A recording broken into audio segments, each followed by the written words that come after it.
Hi, I'm Holly Andrews, Integrative Nutrition Health Coach and Stress Recovery Coach. If you're new to the channel, I'm so glad that you're here, and if you're returning, welcome back. It is almost Super Bowl time here in the US, so I thought I would give you a special treat with a Super Bowl snack, and that is my sweet potato nachos. So if you've been around with the channel since the very beginning, you'll know that I made a chicken wings video, my baked chicken wings, a couple of years ago for the Super Bowl, and that has been a really popular video and still continues to be made and watched. So that excites me, and I hope that you guys enjoy this sweet potato nachos video and recipe as much as you like the baked chicken wings. So I decided to make this nachos recipe because typical nachos, right, made with a lot of processed foods, refined flours, things like that. And I wanted to make something that was not only healthier for us and full of fiber and full of complex carbs, but also gluten-free. So that's why I'm choosing to do the sweet potato nachos. I did choose to make my own sweet potato chips. I baked them in the oven, but if you don't want to mess with that, and I totally understand if you don't, go to the grocery store and see if you can find some sweet potato chips. I would just be careful. See if you can find some that are made with avocado oil or olive oil or something along those lines, so you're limiting the exposure to those seed oils that we all hear so much about.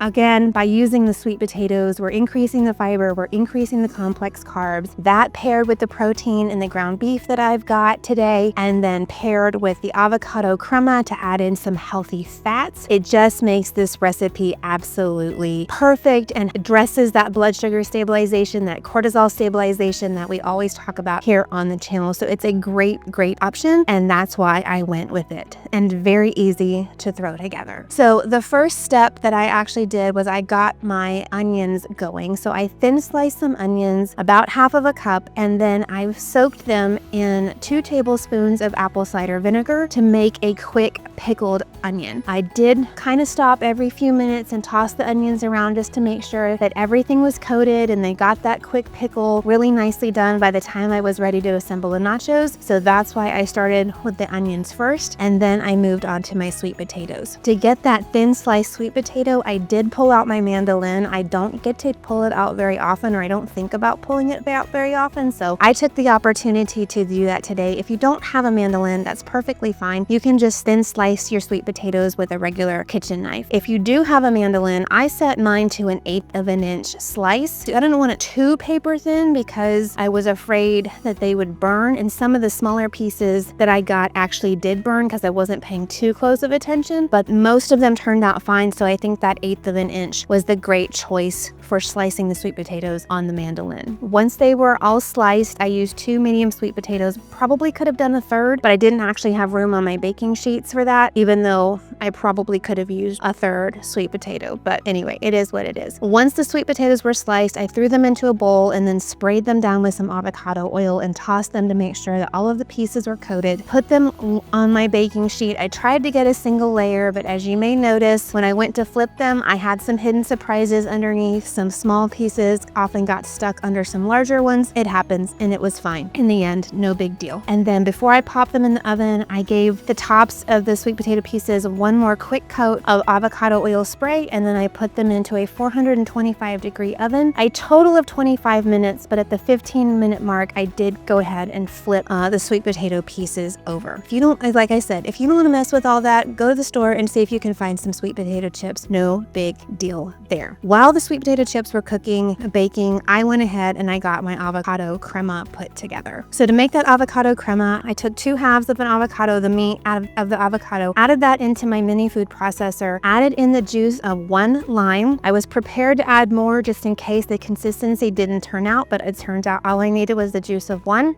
2 tablespoons of Greek yogurt, and then a little bit of salt. Blended all of that up together until it got to a great consistency. I did wind up adding just a pinch more salt in, and it turned out beautifully. And then I put that into a plastic baggie so that I could snip the end off and kind of use it like a piping bag to make the crema pretty, basically. If you don't want to bother with that, just dollop it on as you want to, and that's fine. Once the avocado crema was done, I turned my attention to my ground beef. So I had a pound of ground beef that I picked up from my local farm and put that into a hot skillet and broke that up with my meat chopper, whatever we want to call that tool, and then let that cook. I did wind up draining some of the fat off, not all of it, but most of it I drained off, and then I added in my fajita seasoning. I do make my own fajita seasoning, which you can find the recipe on my blog for that, but I needed about a tablespoon. I just prefer using my own. It means that there's no extra fillers or additives or any of those other little sneaky ingredients that corporations love to sneak into their fajita seasoning, and it's really simple to throw together. So I added in a tablespoon of my fajita seasoning there, mixed that up, and then turned the eye down to low and covered it so that it wouldn't dry out